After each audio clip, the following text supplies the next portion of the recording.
एक बार की बात है, एक राजा अपने दरबार में बैठा हुआ था। ठंड का मौसम था, इसलिए दरबार धूप में ही बाहर लगा हुआ था। उस राज्य के सभी मंत्री, विद्वान और राज परिवार के सभी सदस्य भी उस दरबार में मौजूद थे। राजा के बाहर दरबार लगाने का एक कारण ये भी था ताकि वे अपनी प्रजा की बातों को गंभीरता से सुनकर उनकी समस्याओं को सुलझाने का प्रयास कर सकें। उसी समय एक आदमी राज दरबार में आने की अनुमति मांगता है। राजा उस व्यक्ति को दरबार में आने की अनुमति दे देते हैं। जैसे ही वो व्यक्ति दरबार में आता है, सबसे पहले वो राजा को झुककर प्रणाम करता है और कहता है, महाराज, मेरे पास बिल्कुल एक जैसे दिखने वाले 2 हीरे हैं। इन दोनों हीरों में से एक हीरा असली है और एक हीरा नकली। इससे पहले भी मैं कई राज्यों में जाकर ये प्रश्न पूछ चुका हूँ कि कौन सा हीरा असली है और कौन सा नकली, और आज तक मैं कभी हारा नहीं, क्योंकि आज तक कोई इन दोनों हीरों में से असली हीरे की पहचान नहीं कर पाया है। इसलिए अब मैं आपके राज्य में आया हूँ। आप या आपके दरबार में कोई ऐसा व्यक्ति है जो इन दोनों हीरों में से असली हीरे की पहचान कर सकता है? अगर आप या आपके इस दरबार में उपस्थित कोई भी व्यक्ति इन दोनों की पहचान कर देगा कि इनमें से कौन सा असली हीरा है और कौन सा नकली, तो मैं ये बहुमूल्य हीरा आपको सौंप दूंगा और ये हीरा आपके खजाने की शोभा बढ़ा सकती है। लेकिन इस बात का ध्यान रहे कि यदि आपने नकली हीरे का चुनाव किया तो हीरे का जितना मूल्य है उतनी धनराशि आपको मुझे देनी होगी। मैं केवल एक ही मौका दूंगा और इस मौके में कोई भी असली हीरा पहचान सकता है। और अपनी ये बात कहते हुए वो दोनों हीरो को राजा के सामने पड़ी हुई मेज पर रख देता है। राजा ने उस व्यक्ति की चुनौती स्वीकार कर लिया और अपने सभी मंत्रियों से कहा कि वे असली हीरे की पहचान करना शुरू करें। हीरों की पहचान करने की शुरुआत हुई। सबसे पहले राजा ने ही दोनों ही हीरों की जांच परख शुरू की। राजा ने देखा कि ये दोनों ही हीरे बिल्कुल एक जैसे हैं, इनमें जरा भी अंतर नहीं है। ये रंग में, आकार में और साइज में बिल्कुल एक जैसे ही थे। दोनों हीरों को देखकर राजा सोच में पड़ गए। वो समझ नहीं पा रहे थे कि कौन सा असली हीरा है और कौन सा नकली। इसलिए वो वापस अपने सिंहासन पर आकर बैठ गए।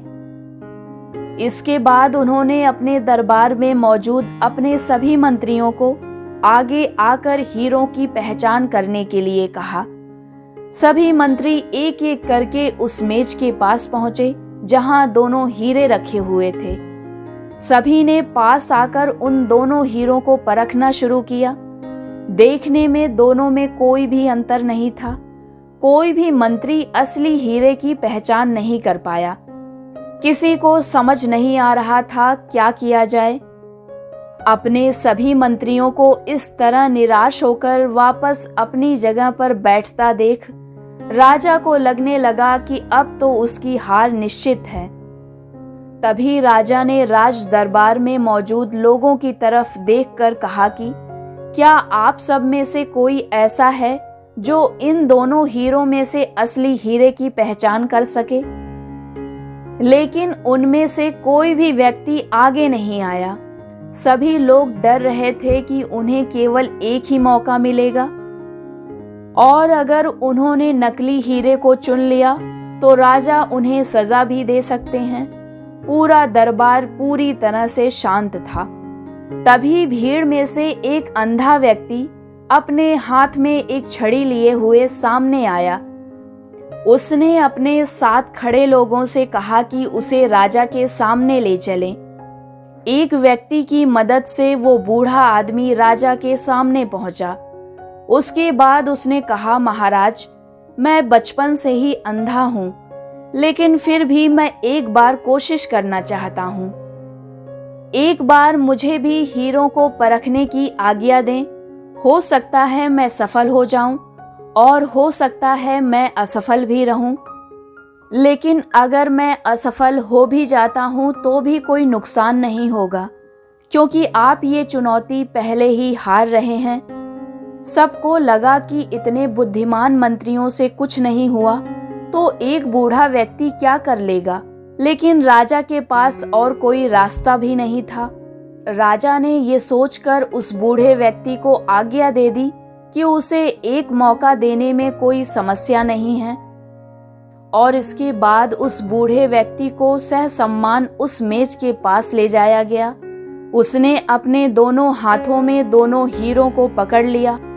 थोड़ी देर उन दोनों हीरों को अपने हाथ पर रखकर उन्हें महसूस किया और इसके बाद उसने एक हीरे को अपने हाथ में उठा लिया।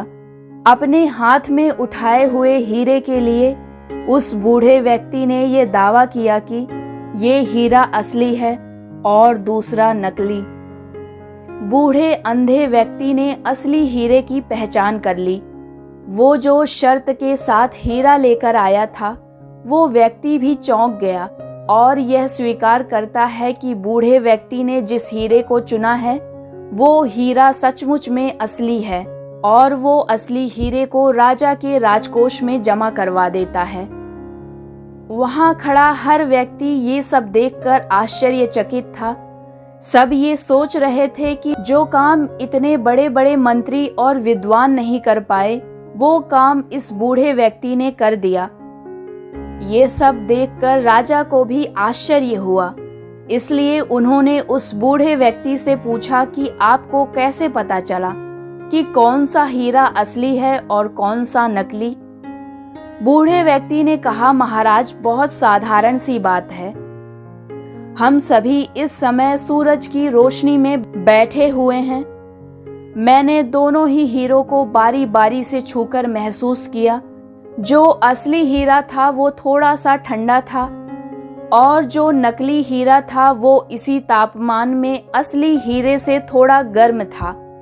इस तरह से मैं समझ गया कि जो ठंडा है वही असली हीरा है और जो गर्म है वो कांच से बना हीरा है। आपके मंत्रियों ने बस दोनों की चमक देखी, लेकिन उन्होंने असली हीरे का गुण नहीं देखा। असली हीरा हर परिस्थिति में ठंडा होता है।